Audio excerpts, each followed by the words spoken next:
Well, what's going on, ladies and gentlemen? And welcome to the Mirror of What? Here on this very special day. Okay, so look, I got a special release that I'm putting out. And this release got me banned from YouTube for 90 days because of the content.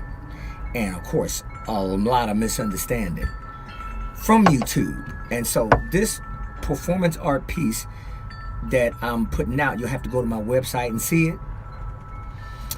My website is drmadvibe.com, drmadvibe.com, and it's called the Niggerlistic Nigger List. Okay, so once I put it out there on YouTube, I had it on YouTube for probably like 7 or 8 years ago. It was just sitting on there and nobody really saw it. And so I thought to myself, I need to release this again. And I was inspired by this guy named Justin Blackbird, who made this poetry performance art piece called White People Us.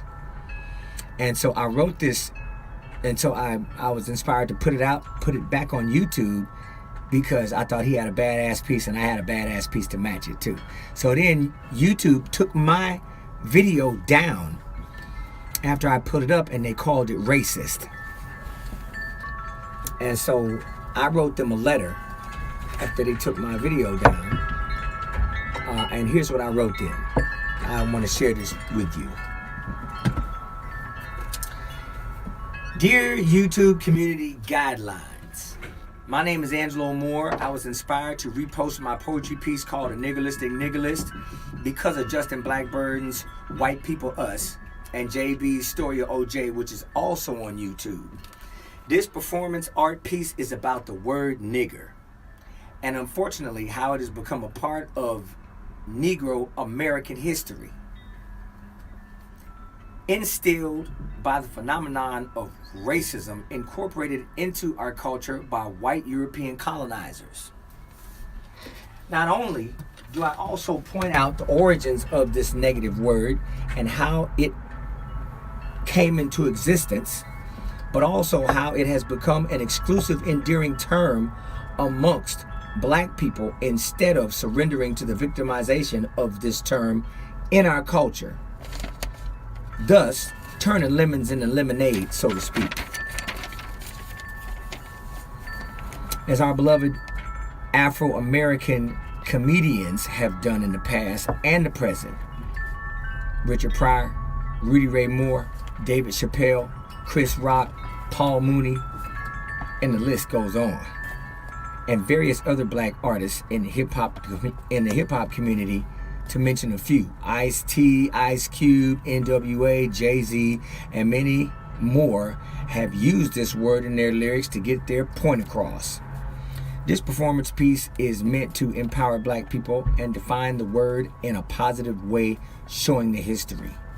In my piece, never once do I say anything hateful toward white people or black people, but I'm just stating the facts from a black man's perspective who has experienced racism in white America and the effects of it on black people. The post-traumatic stress slavery syndrome in raw terms. Just because I use the word nigger, that may cause an immediate reflex repulsive reaction doesn't mean that there is hate at the end of it.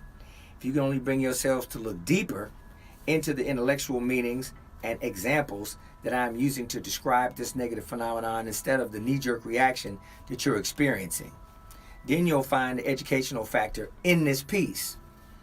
There is a difference between using this word in a careless, reckless manner and using this word in an informative, historical manner.